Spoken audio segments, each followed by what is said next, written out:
Hello students, कैसे हैं आप सब। तो आज बात करेंगे मीन डेविएशन की। मेरे चैनल पर चल रही है यूके पीएससी एएसओ और UK triple SSC assistant accountant के लिए सीरीज, और उसी को आगे बढ़ाते हुए ये आज टॉपिक कवर करेंगे।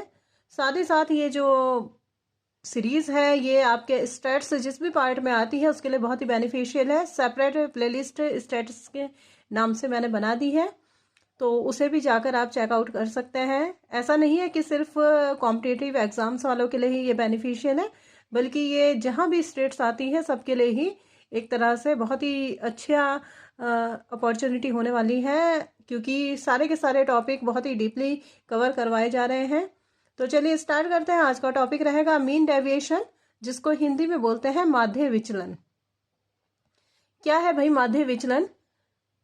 अरिथमेटिक मीन यानी कि समांतर माध्य, मीडियन मध्य का, mode of the deviations from average,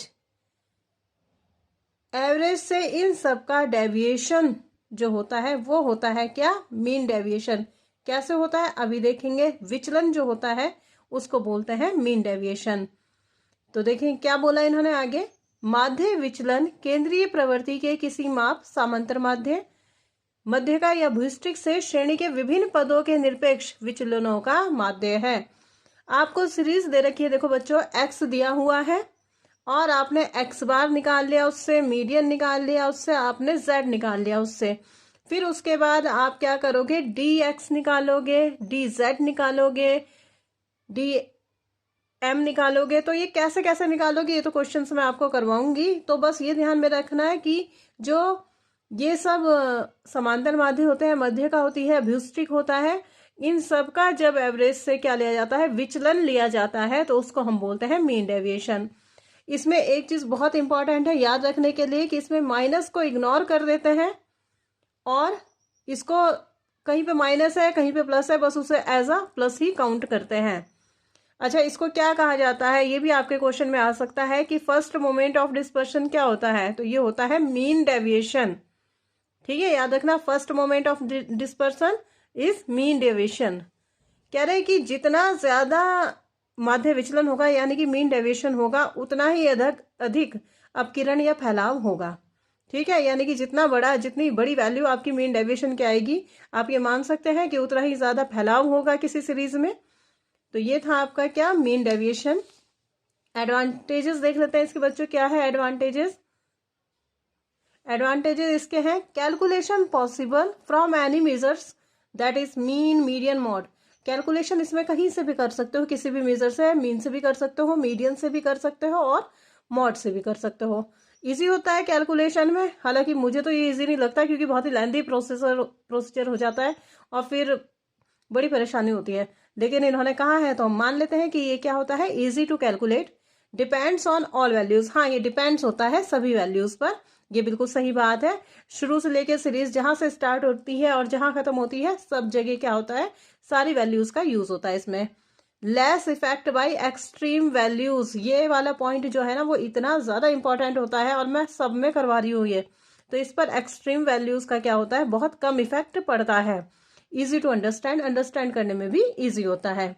तो जब हमारा ये स्टेट्स फिनिश हो जाएगा ना, तो उसके बाद मैं आपके लिए सीरीज, उसकी भी सीरीज लेके आऊंगी मल्टीपल क्वेश्चंस की। कोशिश तो पूरी जारी है, देखें कितना कवर कर पाते हैं और अच्छे से पढ़ते रहिए। अब देखते हैं डिसएडवांटेजेस इसके कुछ। भाई इसमें माइनस को बिल्कुल इग्नोर किया जाता है। आपको खुद को भी पता है कि माइनस की कितनी इंपॉर्टेंस होती है, तो लेकिन इसमें क्या कर दिया जाता है? पूरी तरह से इग्नोर कर दिया जाता है किसको? माइनस को। ये क्या होता है? अनसर्टेन मेजर होता है। भाई मीडियन से भी काउंट करा जा रहा है, मीन से भी करा जा रहा है, मॉड से भी करा जा रहा है, तो क्या है? अनसर्टेन मेजर है, कोई एक निश्चितता इसमें नहीं पाई जाती। यूजेज इसका क्या है? वेरी वेरी इंपॉर्टेंट, ध्यान रखना। एन इम्पॉर्टेंट, बहुत इंपॉर्टेंट होता है। Uses in forecasting of business cycle, अगर व्यवसायिक साइकिल आपको देखना है, उसका पूर्वानुमान लगाना है, उसमें ये बहुत ज्यादा यूजफुल होता है। And unsimilar distribution of income and money, अगर इनकम और मनी का असमान वितरण हो रहा है उसमें भी ये बहुत यूजफुल होता है। जहां पर स्मॉल साइज के न्यायाधीश हों वहां पर भी ये ज्यादा यूज होता है। तो ये थे इसके यूजेस, एडवांटेजेस, डिसएडवांटेजेस। अब देखो कुछ इसके बारे में बात मैंने आपको बताई है, नोट दिया है। At the time of calculation preference on median. जब भी आप कैलकुलेशन करोगे प्रिफरेंस आप किसको दोगे? मीडियन को। यानी कि अगर क्वेश्चन में कुछ नहीं लिखा है तो आप मीडियन से निकाल लीजिए। क्यों क्यों निकालिए? Because it's value is fixed and certain in series. इसकी वैल्यू जो होती है फिक्स्ड होती है और सर्टेन होती है। Can be uses of arithmetic mean. Arithmetic mean का भी यूज किया जा सकता है, but mod was uses very less. लेकिन मॉड बहुत कम यूज किया जाता है। तो अगर क्वेश्चन आपका बनता है कि ज्यादातर मीन डेविएशन निकालने के लिए किस माध्य का प्रयोग किया जाता है, तो आपका आंसर क्या होना चाहिए? सबसे सुटेबल कौन सा होता है? मीडियन होता है। तो ये बच्चों याद रखना बहुत अच्छे से। अब इसके फॉर्मूलाज देख लो। इसको आप बोलते हो स्मॉल डेल्टा। ठीक है, ये क्या हुआ आपका? Small delta. Delta M is equal to sigma D M upon N. ये मॉड के अंदर आ गया। इसको जो ये होता है ना, ये इस तरह से ये होता है, इसको मॉड बोलते हैं ना। अब जब इसके अंदर आ जाता है तो माइनस साइन और प्लस साइन इसमें क्या हो जाते हैं? इग्नोर हो जाते हैं। सबको प्लस ही मान लिया जाता है। तो ये हो गया अपॉन एन। और अगर इसका कोफिशिएंट निकालना है डेल्टा एम का, तो फॉर्मूला हो जाएगा डेल्टा एम अपॉन एम। इसी तरह से आपका डेल्टा एक्स बार का फॉर्मूला है, coefficient of delta x bar का है, डेल्टा जेड का है और कोफिशिएंट ऑफ डेल्टा जेड का है। अभी हम क्वेश्चंस करेंगे, आपको समझ में आएगा। तो ये तो इंडिविजुअल सीरीज के फॉर्मूला हुए ना। लेकिन अगर आपको निकालना है किस में? डिस्क्रीट और कंटिन्यूस में, तो आप क्या कर दोगे? ज्यादा कुछ नहीं करना है, आपको क्या कर देना है? यहाँ पर एफ लगा देना है, यहाँ पर एफ लगा देना है, यहाँ पर एफ लगा देना है। ठीक है ना, सभी को पता है कि ये क्या हो जाता है, ये आपका फ्रीक्वेंसीज उसमें हो जाती हैं कंटिन्यूस और डिस्क्रीट में, तो वही हम लगा देते हैं। तो ये था आपके फॉर्मूलाज, अच्छे से याद कर लेंगे बच्चों। अब आ जाते हैं हम इनकी कैलकुलेशन में। तो कैलकुलेशन है सबसे पहले आपकी इंडिविजुअल सीरीज के हिसाब से।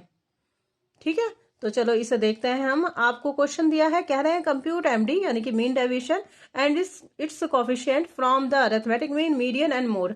तीनों से निकालेंगे, तीनों सीरीज में, इंडिविजुअल में भी, डिस्क्रीट में भी और कंटिन्यूस में भी, तीनों से निकालेंगे। तो ये आपको सीरीज दी गई है 100, 250, 65, 66, 65, 190, 182, 100, 158, 100, 137। तो देखो बच्चों, जब हमें सबसे ही निकालना है, अगर हमें केवल एक्स बार से और जेड से निकालना होता है ना, तो अब तो हम इस सीरीज को ऐसे ही ले लेते हैं।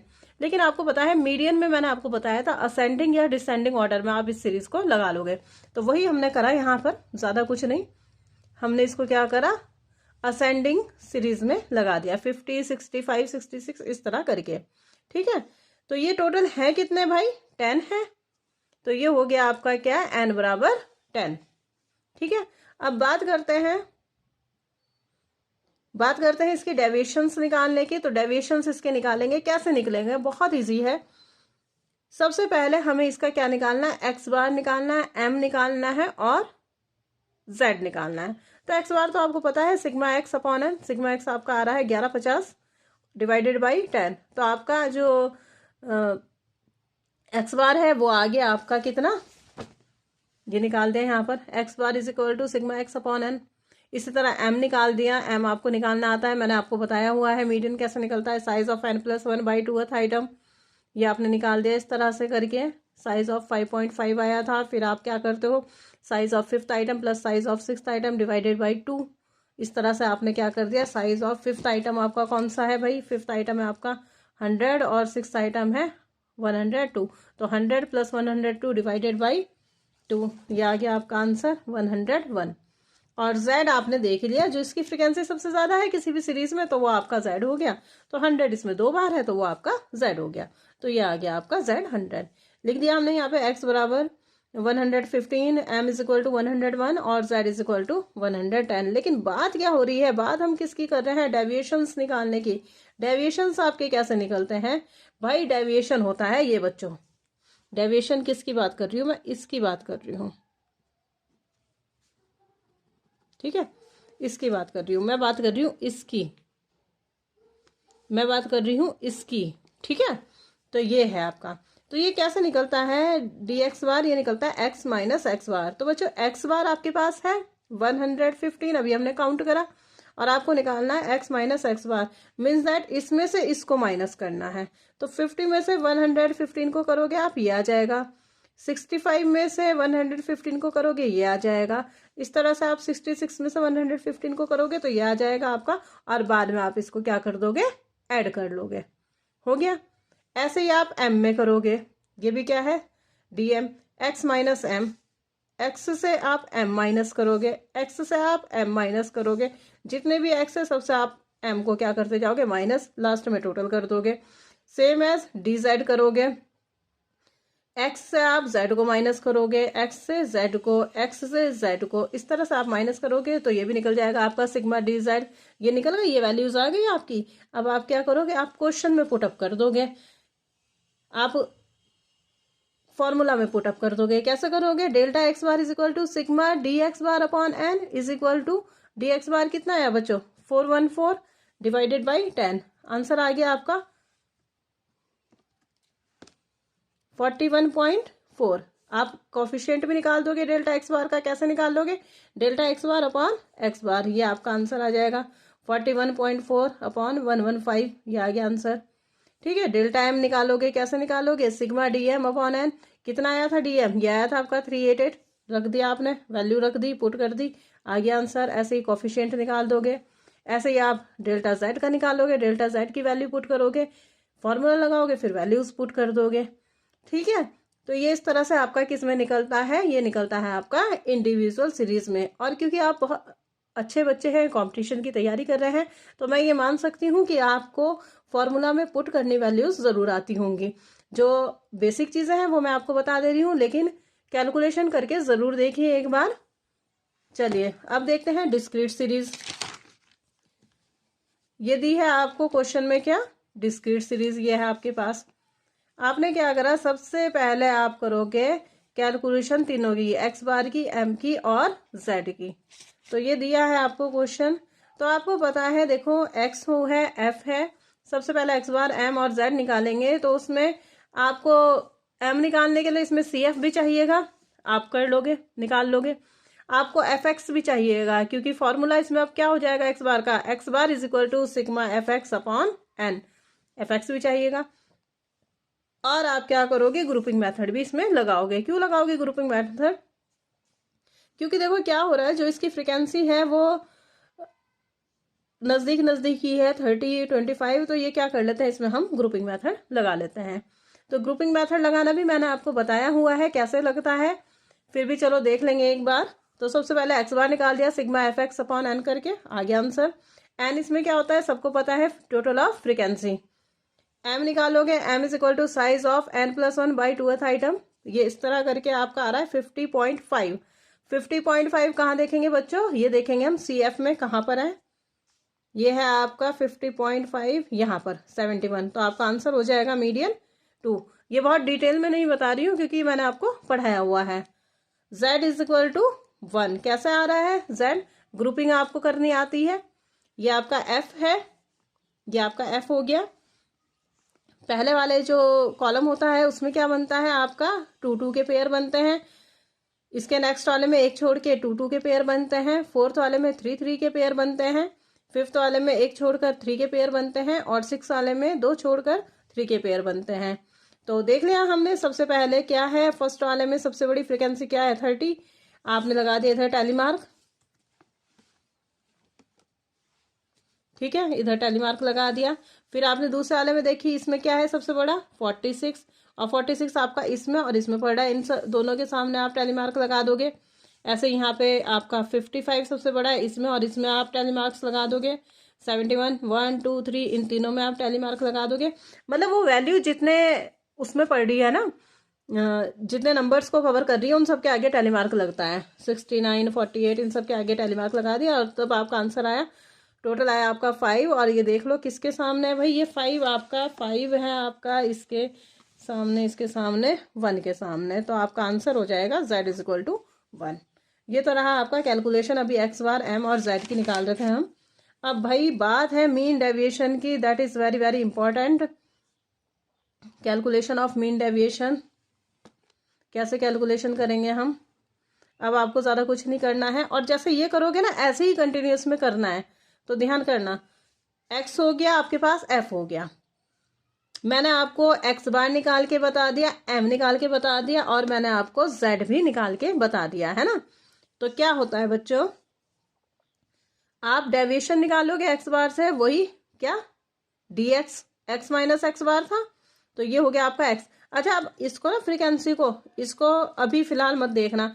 कई बार क्या कंफ्यूजन हो जाता है, कंफ्यूजन ये हो जाता है कि इससे माइनस करना है या इससे माइनस करना है। तो ये फ्रीक्वेंसी को ना इग्नोर कर देना बिल्कुल, क्योंकि अभी फ्रीक्वेंसी का कोई रोल नहीं है माइनस करते हुए।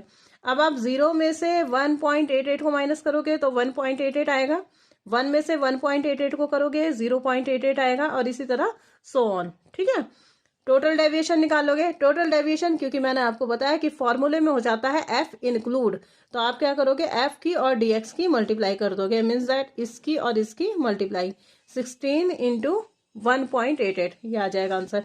30 इंटू 0.88, इस तरह से करके ये पूरा आंसर आ जाएगा, और हम इसका टोटल निकाल देंगे। बात करते हैं मीडियन की। मीडियन आया था आपका 2, तो आप यहाँ से निकालोगे, 0 में से 2 जाएगा 2, 1 में से 2 जाएगा 1, इस तरह करके 2 में से 2 जाएगा 0, इस तरह निकाल लोगे, और आप निकाल लोगे इसके बाद F D M, means that इसकी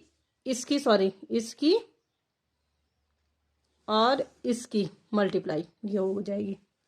ठीक है, 32, 30 ये सब, और इसका आप टोटल निकाल लोगे। लास्ट देखते हैं, लास्ट में क्या है, लास्ट है आपका जेड। जेड भी आपको निकाल लोगे, एक्स में से जेड को माइनस करके, ये है आपका 0, 0 में से आप क्या करोगे, 0, 0 में से आप क्या करोगे भाई, जेड है 1, 1 को माइनस करा, इस तरह से निकाल दिया, और लास्ट में फिर से क्या करी, एफ की और ये जो डी जेड है इसका मल्टीप्लाई कर दी, ये आ गया आपका टोटल डेविएशन। ठीक है, हो गया, ये इस तरह से आपने टोटल डेविएशन निकाल दिया, मल्टीप्लाई कर दी एफ की और डी जेड की, ये आ गया आंसर। इसके बाद आपने क्या करा, फॉर्मूलाज पुट करे। फॉर्मूलाज पुट करने आपको आते हैं, delta x bar is equal to F D x bar upon 100, delta M this, delta Z ये, और लास्ट में इसका कॉफिशिएंट। अच्छा, कॉफिशिएंट में एक चीज मैं आपको बताती हूँ जो कंफ्यूजिंग होती है। कंफ्यूजिंग ये होती है कि जैसे आप डेल्टा एक्स बार निकाल रहे हो ना, तो नीचे एन एन एन आता है सब में, लेकिन आप कॉफिशिएंट करते हुए भी गड़बड़ कर देते हो। कॉफिशिएंट करते हुए क्या होता है, delta x bar upon N, delta M upon N, ये कर देते हो गलती। ये गलती नहीं करनी है, जिसकी भी कॉफिशिएंट आप निकाल रहे हो वो ही आएगा नीचे। मीन का निकाल रहे हो मीन आएगा, मीडियन का निकाल रहे हो मीडियन आएगा, और आप अगर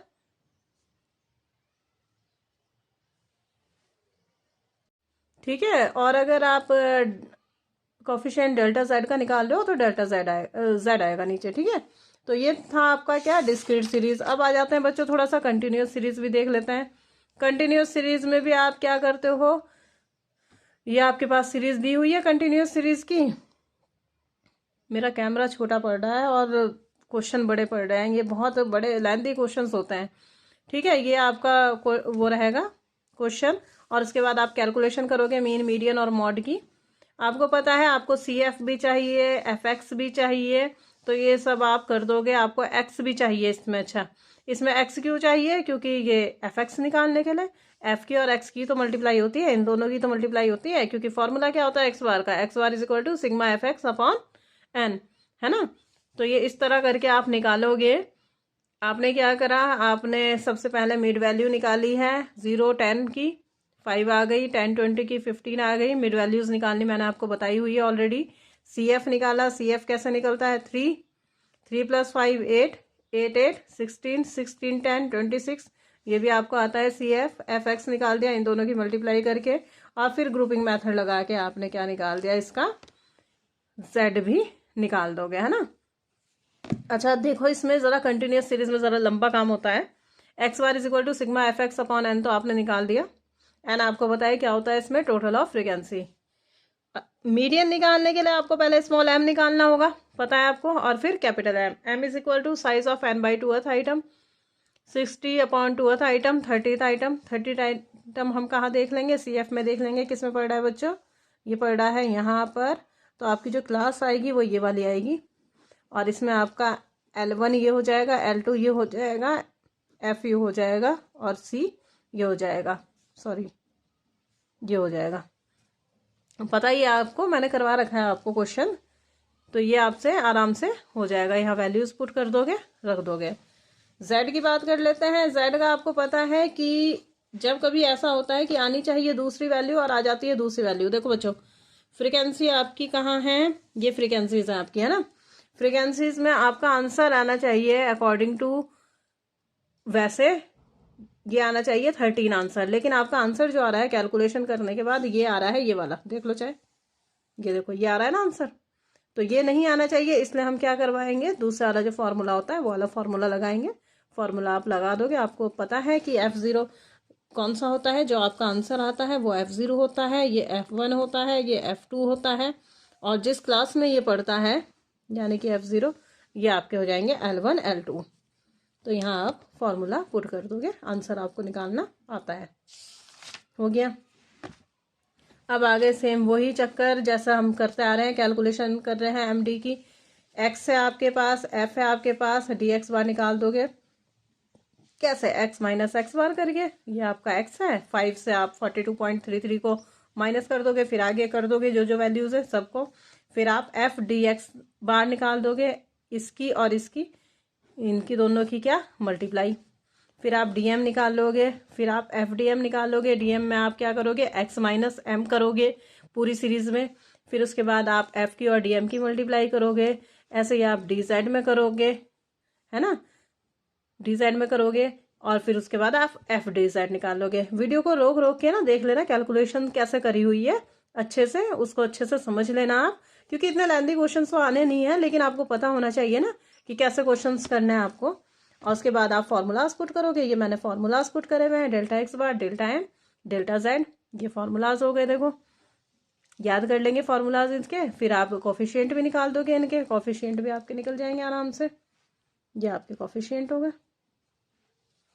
ठीक है, तो इस तरह से जो हमारा टॉपिक है मीन डेविएशन का, ये कंप्लीट होता है। बार बार रिवाइज करिए सीरीज को भी, और भाई अप्रोच अपनी तरफ से भी लगाते रहिए, किसी के भी भरोसे बैठना ठीक नहीं होता है, अपनी तरफ से भी लगाते रहिए, मेरी तरफ से भी आपको वीडियोस मिलती रहेंगी। कोई अच्छा कोर्स आपको मिलता है तो वो आप परचेज कर लीजिए। मैं बिल्कुल नहीं ये बात कह रही हूँ कि आपको सिर्फ मेरे से ही पढ़ना है, जहां से भी मन करे, जहां से भी समझ में आ रहा है वहां से आप पढ़े, मेरी वीडियो से आप बेनिफिट उठाते रहिए, मतलब आपको सपोर्ट ये देती रहेंगी, है ना। तो ये बीच बीच में मैं अपलोड करती रहूंगी जैसे जैसे मुझे टाइम मिलेगा। और wish you all the very best, happy Holi to all of you. Enjoy करिए आराम से, और सिर्फ 2 दिन इंजॉय करना देखो बच्चों, और उसके बाद फिर से पढ़ाई में लग जाना, है ना। तो ऑल द वेरी बेस्ट, फिर मिलेंगे नेक्स्ट वीडियो में, तब तक के लिए बाय बाय, टेक केयर।